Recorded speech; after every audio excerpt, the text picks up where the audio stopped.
Welcome to Get Serious. Just heard from a land investor who had met briefly at one of the on conferences in 2024, and he was checking in on the Land Pricer app and how we were using some of the mapping capabilities. Pretty technical question. Was happy to jump into that, but he was also just mentioning, hey, appreciate you putting out the podcast. And, is tuning into most of them and, just appreciates the consistency and is like, yeah, I'm not sure how you put all of that together. And, it's always good to hear, a couple kind words here and there that, the content I'm producing is actually bringing value to those who are tuning in. And I, certainly don't expect everybody to be listening to, every single episode that comes out. You can kind of pick and choose which topics are most relevant to you specifically here. And again, when it's a currently 7-day a week podcast schedule, I know a lot of content producers are not necessarily doing that, and there's a million other things to consume and more every single day. When I was kind of starting to reply to that, first, it's the consistency is not necessarily just for the sake of being consistent, right? Because people would very quickly be able to tell. And, that's why I don't really even track the numbers of the pods that I've done, other than I knew, when I started this, okay, what is the format that I could do every single day indefinitely? That it wasn't going to just become a crazy burden that, I was going to kind of really start to hate it. And some days are obviously easier than others. Some days, the content production is just flowing and I can kind of create the topics. I can stack a lot together. And other days, I just really have to kind of dig deep and think through what do I need to deliver to my audience. So, again, that was the goal from the start, is just knowing, okay, what's going to be sustainable for myself, where I wasn't going to just come to just hate it, at least, consistently hate it. Again, some days are easier than others, and anybody who's been producing content or doing any type of work can certainly relate to that, because that's just going to get conveyed to the audience, right? Then you're going to tune out and you're like, yeah, this guy's kind of mailing it in, or just not really being that enthusiastic about what is being produced. So, I'm always mindful of that. And if that ever comes to bear here, because again, things change, business models change, life changes, then I'll just be upfront, say, hey, it's either, some indefinite pause, or we're just moving on from this.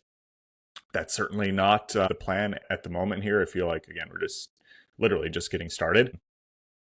But, I think you have to be honest with yourself if, things are just changing, and don't try to drag things out if it's just no longer accomplishing the initial goal that was intended for the project. And another part of my response is just that it also creates a mutually beneficial flywheel for myself and my business, because knowing that, and it's not like I make any money from the podcast. I mean, potentially, I could reach some people, provide, to me, producing all this content is just it gives anybody within my audience or the industry an opportunity to kind of learn what I'm about, what my business is about, and develops our reputation further from a branding perspective. So it just gives you an opportunity to interact with my brand effectively, as much or as little as you want. And so some people might go really heavy into it, or for some period of time. Others, it's an occasional piece of content here or there,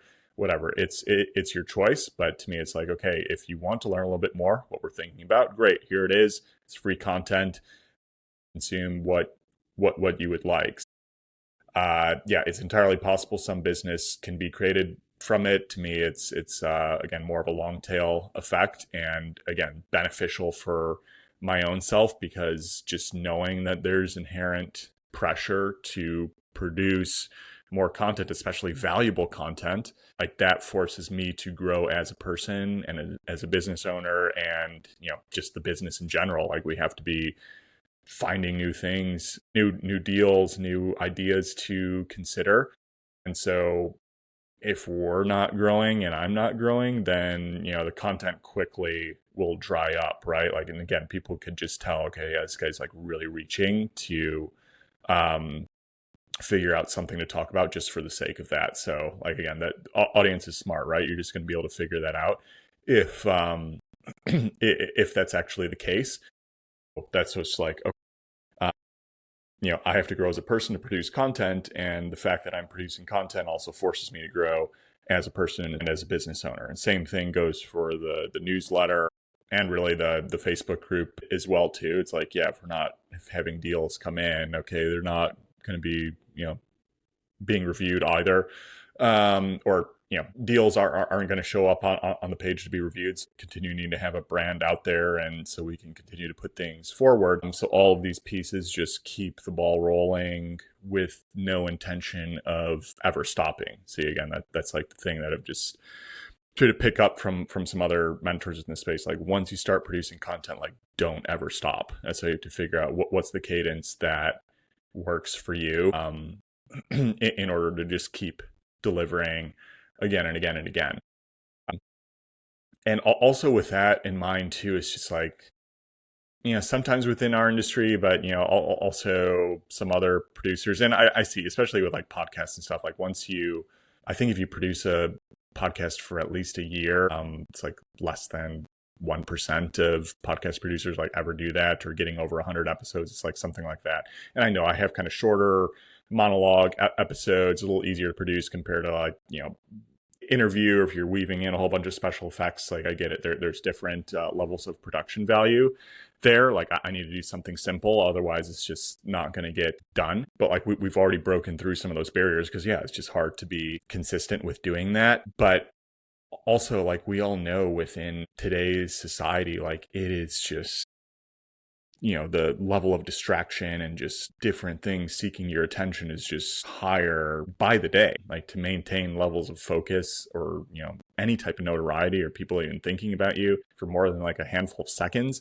like, it's just so hard to do. So that, like, when I see, other content producers that are like, I'm going to take a break. And I get it, sometimes, like, if true seasons of, I don't know, content, we could be talking about TV or also podcasts and stuff, especially if you have like the highly produced ones, like that could make a little bit more sense, where there's just so much effort going on behind the scenes.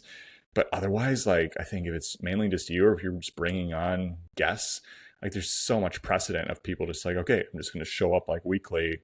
Or some people even do interview podcasts on the daily. I think one of the Entrepreneur on Fire or something, that was one of the earliest podcasts I ever listened to, but I think they might be doing still 7 days a week, like many, many years upon years later. Like, it's definitely feasible to do that. And I just really think you're shooting yourself in the foot by not maintaining that consistency. And I hear from other folks who are like in the Hollywood game, or movies and so forth. And, fame is such a fickle thing. Again, more and more day by day, that like, as soon as you kind of fall off, being within the spotlight, you are in the back of the line, effectively. Like, you got to restart everything.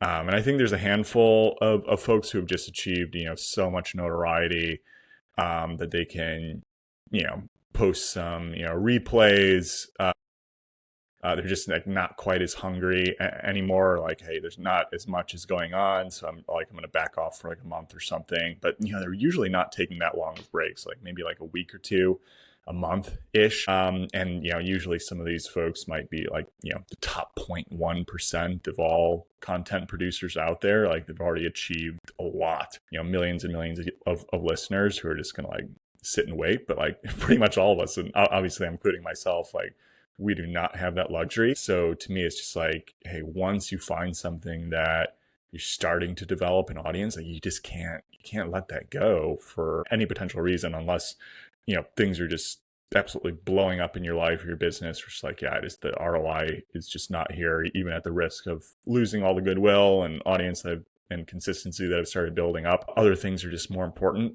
But that's again why, like, before I started any of these things, a podcast or newsletter, what have you, I had to weigh, okay, downside risk too, like even if things are just crazy busy and rough parts in the business. And we have experienced some really rough parts. Even this Q2 of 2025 was the hardest quarter in over 2 years of business, but, still had to show up week after week, day after day, to produce for the sake of the audience. So that was a good stress test of like, yeah, even in pretty tough times, I'm going to find a way to continue to deliver. So hopefully that kind of clarifies a little bit about the strategy here, about pretty much all the content that I'm producing.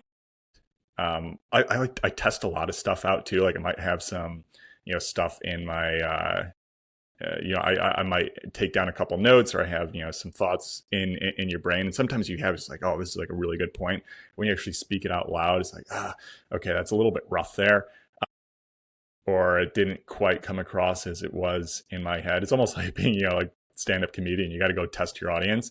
And a lot of this stuff, like, again, I'm not like overly produced here. I'm just got to like push it out one take. And so, it could certainly be more polished, but I also like the pressure of just delivering when it comes to it. And I realize, some of that could have just been smoother. It could have hit better. Whereas some, like I was like really proud of, were, like talking about the analogy about plants being related to, talent within a business. And like, that's probably a point I'm going to use more routinely, both talking to people and to myself more often, because it just felt like it was conveyed better. So like sometimes you can see like I'm just live testing out some new talking points on the podcast, seeing what resonates, what might not be the best, and then it can get into higher stakes type of scenarios where things are just going to need a bit more polish, like certain presentations or keynotes and so forth that can come up as well.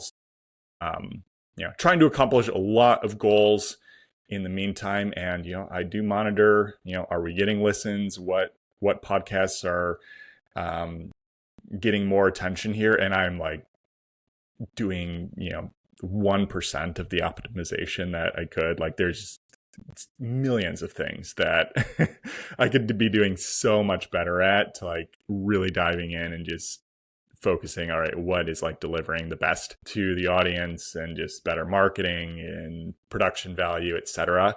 And that is on the horizon, I promise you. It's just, we have to knock out bigger fires one after another. And this is still, to a certain degree, an experiment. I'm accumulating data, figuring out what is working, getting better as a speaker and a presenter, just constantly practicing. And then, we can keep getting better and better and better, day after day, week after week, year after year, with the intention, again, to be just doing this indefinitely. So as long as you give yourself that runway to work with, then, you can always continue to improve and figure out whatever that linear to exponential growth is possible over time.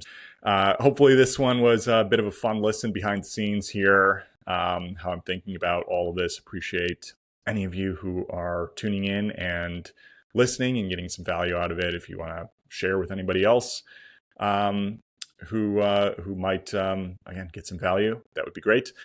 But seriousland.capital, zero cost. Well, messed up my outro there. Seriousland.capital for any of your funding needs. Again, we have our new minimum $50K plus purchase price, preferred $150K plus, and then Land Daily Diligence Facebook group for zero cost review of your land deals, and landpricer.ai, the most reliable land pricing tool on the market. In touch with my engineering team again today. Everything again just takes slower with software. We are getting so close to our initial testable version, but again, unless it's great, don't release it. I'm a firm believer in that. It needs to work for my own company before I will release it to anybody else. So that is the standard we are holding ourselves to. And I'm sure you can all appreciate that. With that, subscribe and share. Take care now. Bye.